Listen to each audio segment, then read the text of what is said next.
Guy de Maupassant est un écrivain et journaliste littéraire français lié à Gustave Flaubert et à Émile Zola, qui a marqué la littérature française par ses œuvres qui retiennent l'attention par la réalisme, la présence importante du fantastique, le pessimisme et la maîtrise stylistique. La carrière littéraire de Maupassant se limite à une décennie avant qu'il ne sombre peu à peu dans la folie et ne meure à l'âge de 42 ans. Mouvement, réalisme et naturalisme. Genre, roman, roman fantastique, nouvelle. Œuvre principale, roman. Une vie, Bellamy, Pierre et Jean. Près de 300 contes et nouvelles dont Boule de Suif, La Parure, Le Horla, Le Rosier de Madame Husson. Le conte de la Bécasse est un recueil de nouvelles de Guy de Maupassant composé de 17 nouvelles suivantes. La Bécasse, Le Cochon de Morin, La Folle, Pierrot, Meunier, La Peur, Farce normande, Les Sabots, La Rampailleuse, En mer, Un Normand, Le Testament, Au champ, Un coq chanta, Un fils, Saint-Antoine, L'aventure de Walter Schnapp. La première nouvelle du recueil, La Bécasse, c'est le préambule au recueil. Pendant la chasse à la Bécasse, le vieux baron de Raveau, amateur de chasse et d'histoire, organise les dîners au cours desquels la cérémonie du conte de la Bécasse désigne celui qui aura le privilège de manger toutes les têtes de Bécasse. L'heureux élu doit ensuite conter une histoire pour indemniser les déshérités. Les nouvelles suivantes sont censées être quelques-unes de ces histoires. C'est une structure qui rappelle celle du Décaméron de Boccace. Menuet. Jean Bridel a 50 ans et revient sur un petit événement dont il a été témoin.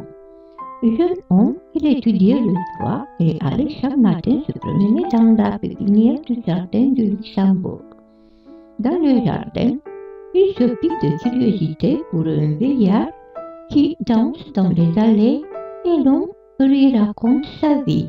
Il était maître de danse à l'Opéra de Paris, marié avec Castries, une danseuse qui avait été aimée du roi et de ce siècle galant. Jean Bridel rencontre le couple un après-midi dans le jardin et le couple âgé lui fait une démonstration de menuet.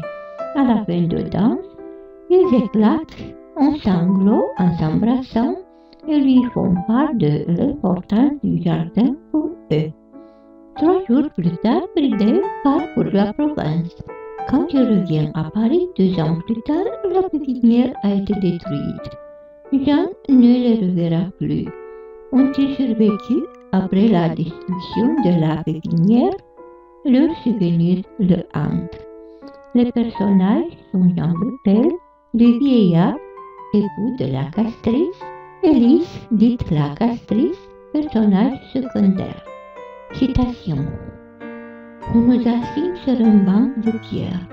C'était au mois de mai. Un parfum de fleurs voltigeait dans les allées proprettes. Un bon soleil glissait entre les feuilles et semait sur nous de larges gouttes de lumière. La robe noire de la Castries semblait toute muette de clarté. Le jardin était vide.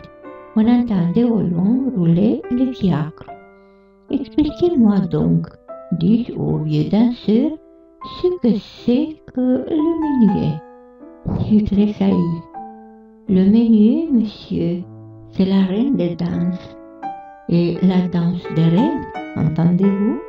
Depuis qu'il n'y a plus de roi, il n'y a plus de menuet. Je partais 3 jours après pour la province. Je ne les ai pas revus. Quand je revins à Paris 2 ans plus tard, on avait détruit la pépinière. Que serait-il devenu? Sans le cher jardin d'autrefois, avec ses chemins en labyrinthe, son odeur du passé et les détours gracieux des charmilles. Sont-ils morts? Perçus par les rues modernes comme des exilés sans espoir, dans ce style spectre falot, un milieu fantastique entre les cypres d'un cimetière, le long des sentiers bordés de tombes au clair de lune. Leur souvenir me hante, m'obsède, me torture, demeure en moi comme une blessure. Pourquoi? Je n'en sais rien. Vous trouverez cela ridicule, sans doute,